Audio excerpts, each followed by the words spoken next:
कि तू खेसरिया के दिल में मतभेद कर दे जवना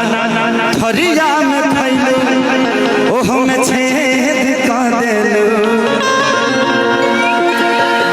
कि रोहित परेशान तहरा झूठ के कहरा से कि तोहर नाम भइल हमरा से हम बदनाम तहरा से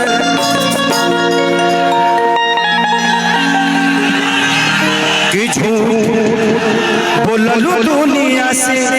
सच कहल ना गई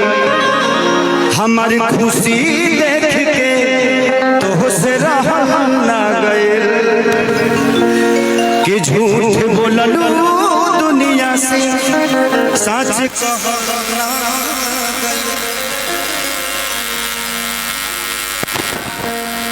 एक वीडियो बना दे काल्हे वायरल हो जाए जेकरा के हम छू दिले वायरल हो जाला तोरा समझ ले बच्ची की तेज ए बार से वायरल हो गई तोर नामो मिलता जुलता बानो का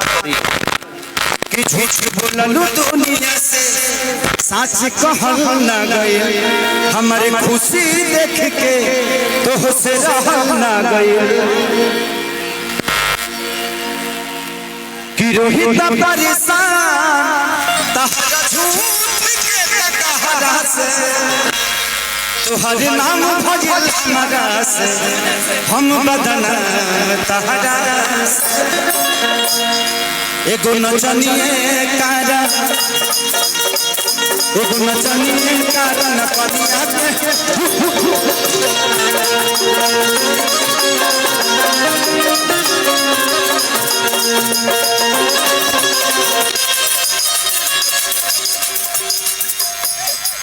उसको प्यार से हटा दीजिए प्यार से बच्चा है प्यार करता है आराम से भैया भैया भैया आराम से बच्चा है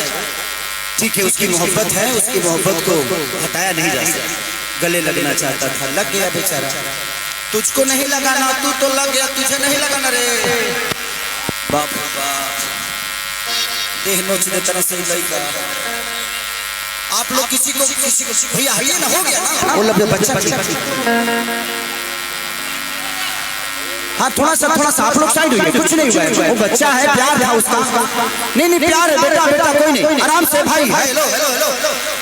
उस बच्चे को कुछ नहीं होना चाहिए वो प्यारा बच्चा है हाँ आराम से उसकी मोहब्बत ही छूना चाहता था छू लिया अपने भाई को काम खत्म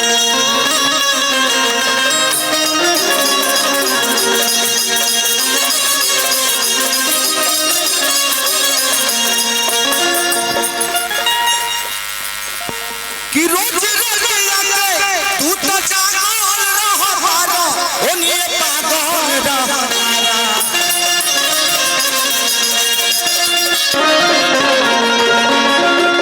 हमरा के छोड़ी रोजौ भागल रहा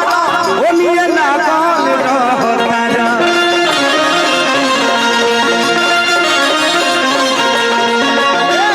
हमरा के छोड़ी तू तो भागल